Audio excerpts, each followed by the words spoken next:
What is good, everybody? This little jam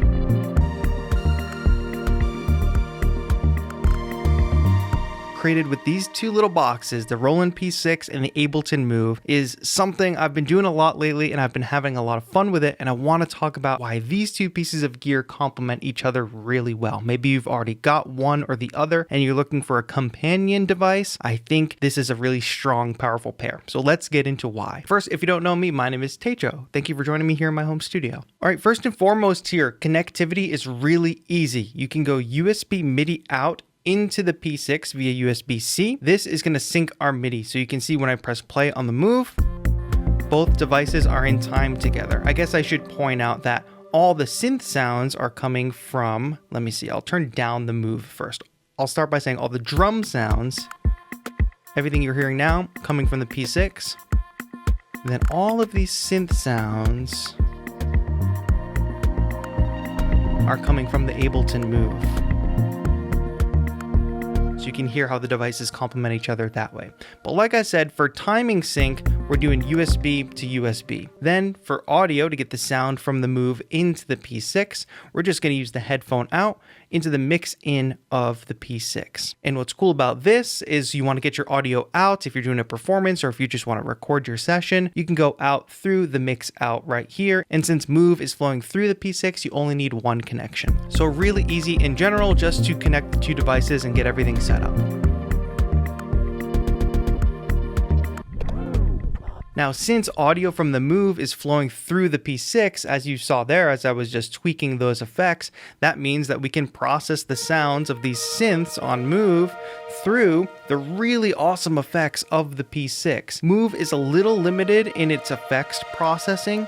We've only got two basic effects that we can put on each individual track, which isn't too bad. It means that I can shape the sound. I mean, this synth still sounds great, but if I want to add a character on top of that, I have a lot more selection here in the P6, including this cassette effect. You can get really gritty with this, add in some noise there as well. And there's other effects too. I really like scatter. We can get really creative. I've been using the looper, of course, and a bunch of other effects built right into the P6. There's also buses on the P6, so if, say, you don't want all of your drum elements coming from the P6, or if you don't want the Move going to the effects, you can route things in different ways. So processing the Move through the P6's effects, whether you're doing it for performance purposes or you just want to sample the Move into the P6, it's another core strength of this combo. Now, to really optimize this setup here, you can see that on the Move, I'm only using synth sounds, and I think the synth sounds on the Move are fantastic. Even though the Ableton Move is completely capable of running drum racks, sample-based drum stuff, I'm going to leave that task entirely to the P6, because I think the P6 has a few more features when it comes to thinking of it as a drum machine that I like for live performance and getting a little more creative than the Ableton Move's drum rack capabilities. First of all, I've got all my samples really organized here on the P6. All my kicks are in bank A, all my snares are in bank B, I've got perks in C, D is hi-hats, and then the other layer of banks also have another selection or category of sounds like vocal samples, synth one-shots, etc. But one thing that I like to do a little more on the P6 than on the Move is actually program these drum rhythms. And what you can see is the individual drum hits, those individual kicks are there. Let me go over to my snare page. What's really easy to do on the P6 that is not currently possible on the Move is do certain things with like probability. So if I hold down this step and I use the granular button, I get a whole host of adjustments I can make for individual steps. So currently the probability of this step is 100. If I dial that back to 70, now that snare hit will only happen 70% of the time. So let's see, skipped it there.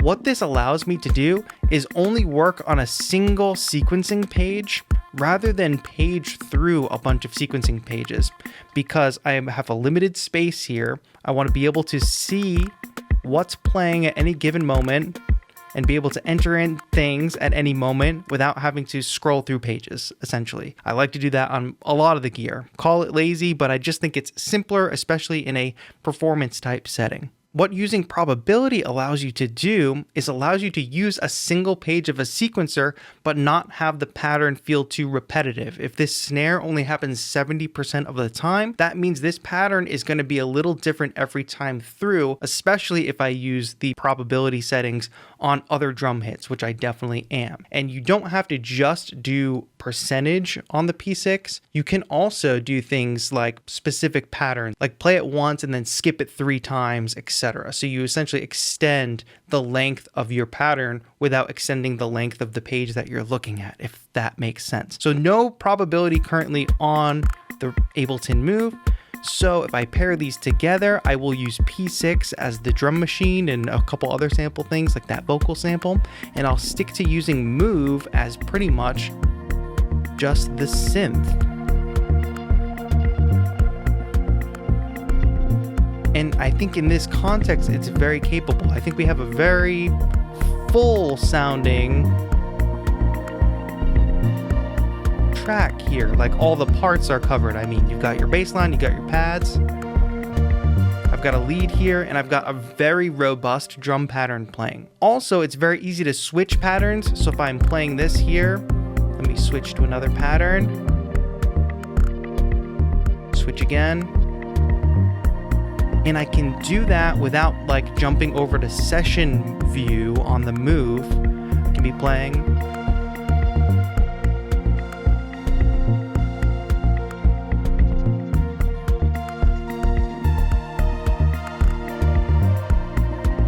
So I can jump between different patterns, do that without taking my hands off the synth. That's another strength of this combo. So if I use the Move strictly for its synths and I use the P6 as a drum machine and an effects processor, I think this is kind of a match made in heaven when it comes to 2 small, relatively affordable pieces of gear. If you've worked with this combo before, I would love to hear from you in the comments. If you have one of these and this is kind of tipping the scales for you and getting a companion device, or if you've got a combo of your own that you think works really well, I would love to hear about that too in the comments. But just a quick video from me and a little note on our way out here. If y'all remember when the Ableton Move dropped, there was just a lot of like super negative reaction, right, online. And it was interesting because that happened right on launch before anybody really had it. And now that it's in people's hands, people seem to really be enjoying it. Most importantly, making really cool music with it. I just wanted to take a minute to say, let's think about why that is, why the reactionary negative takes when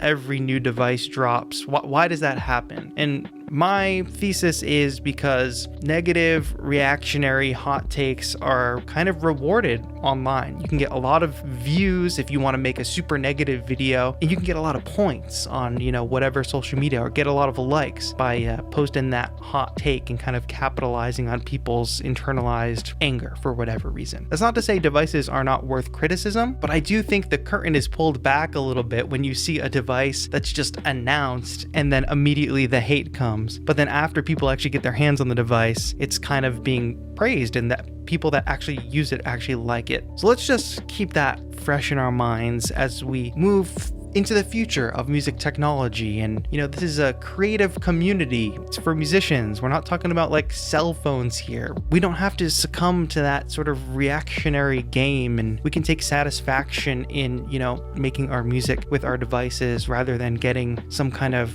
online social media points for saying the funny dig at a piece of gear or at an artist online. Just a few thoughts to end on here. But like I said, let me know what you think of this combo. Talk to y'all soon. This has been TAETRO.